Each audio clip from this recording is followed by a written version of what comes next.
hari ini teman baikmu menghina kamu, berbicara denganmu di belakangmu, artinya adalah dia ketinggalan satu langkah dari kamu. Karena dia tidak bisa melakukan yang hal sama atau bahkan yang lebih baik dari kamu, karena itu dia menghujatmu di belakang. Coba diajak hadap-hadapan, mau nggak? Diajak teleponan, mau nggak? Diajak bicara baik-baik, mau nggak? Kalau dia mau, berarti dia akan support system. Dia akan berbicara kelemahanmu agar kamu memperbaiki dirimu. Tapi saat dia mengomeni segala kelakuanmu, segala hidupmu, di belakangmu, intinya dia kalah satu langkah denganmu. Karena itu dia tidak terima jika kamu baik-baik saja. Dia akan menghajar mental. Jujur, kalau mental hari ini saya sudah siap dengan segala konsekuensinya. Karena sebenarnya saya itu lebih parah daripada hari ini, zaman dahulu kala.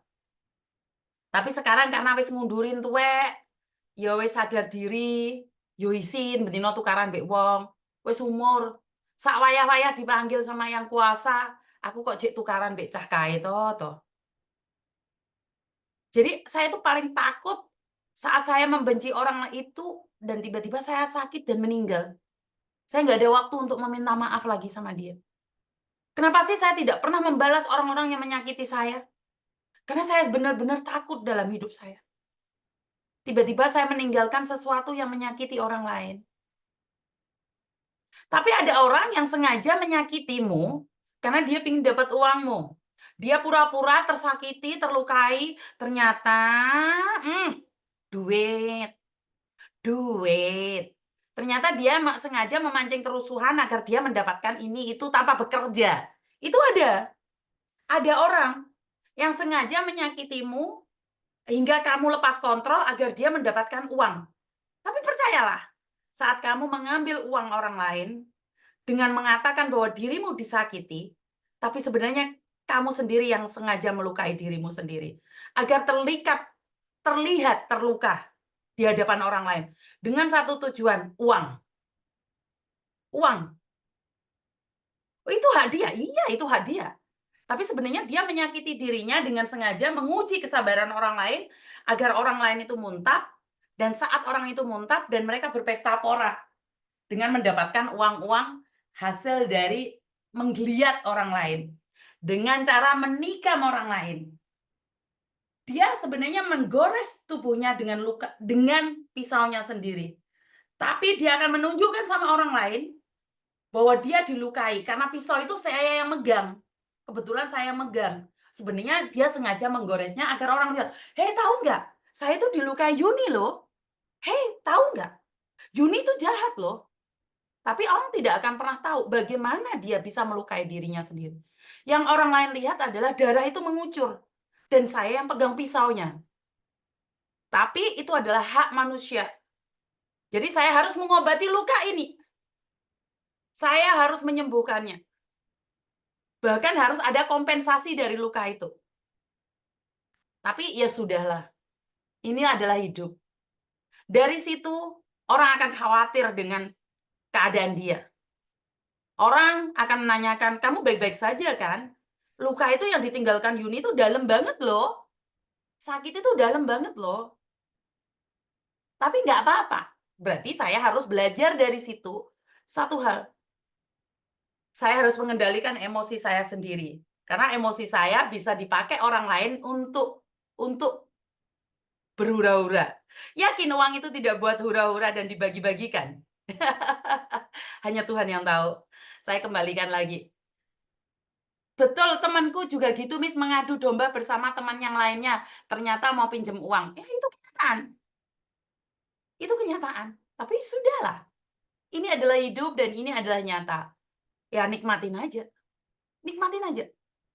Coba kalau bukan Yuni yang dibahas. Nggak ada viewernya. Soalnya kalau udah membahas Mbok Ndewor Yuni, Mbok Ndewor Yuni, sing gapurane kayak kiri ini, jangan ya, Dek, ya, jangan lupa untuk terus langsung dunia persilatan langsung heboh, seneng, tanpa ragu-ragu langsung podcast. Ya orang lain ditanyain, "Menurut pendapatmu apa yang dilakukan Miss Yuni benar atau salah?"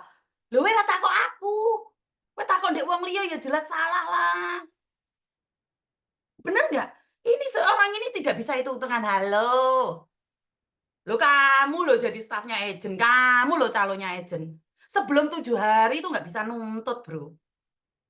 Oh ya nuntut nuntut, apa yang dituntut ngajarin saya hitung-hitungan? Ya iya wong aku wis tuwek lali. Lali aku ate ngitung-hitungan iki. Tapi biarkan saja, itulah cinta dan ceritanya.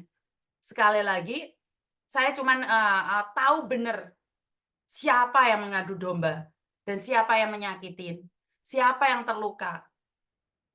Kalau podcast, nanyanya ke saya, bukan ke orang lain. Kalau ingin berbicara tentang logika, "Lah kok bojoku diantemi?" Ya ora apa-apa, bojo diantemi. Guyang-guyu jarene ngontrak ning Indonesia 2 tahun finish kontrak baru mulai Hong Kong. Ya itulah cinta. Jika kalian masih begitu nafsu mencari kelemahan saya, masih banyak, Mbak.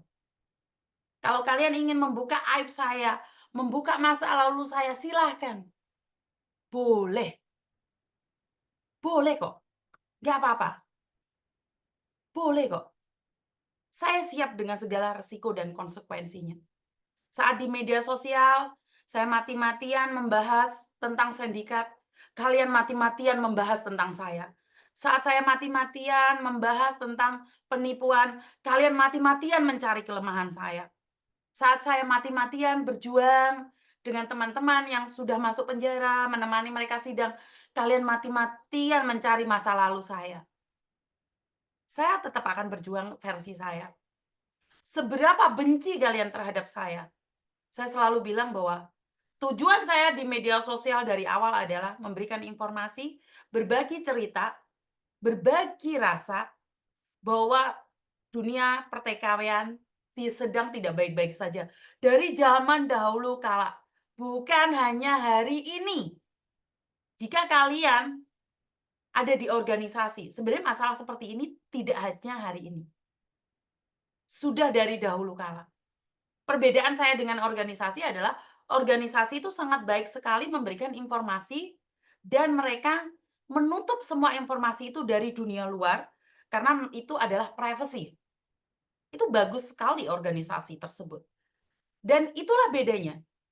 Saya di media sosial yang akhirnya bisa berkoar-koar dan mengingatkan pada yang lainnya agar jangan pernah terulang lagi. Kalau hari ini kamu itu foto udo-udo, temanmu menjadi mangsa, ya jangan melakukan lagi. Kalau organisasi kan nggak mungkin bahas tentang udo-udo. Benar nggak sih? Jadi biarkan saja. Biarkan saya dengan cara saya, Anda dengan cara Anda. KJRI kualan, Mbak. 150.000 orang yang ada di Hong Kong sini. Sementara staf KJRI ada berapa? Benar nggak sih? Jadi ya udah saling bantu, kamu dengan caramu, saya dengan cara saya gitu loh. Jangan heboh-hebohan pingin diakui atau dikenali. Enggak perlu. Kamu dengan caramu, saya dengan cara saya sendiri.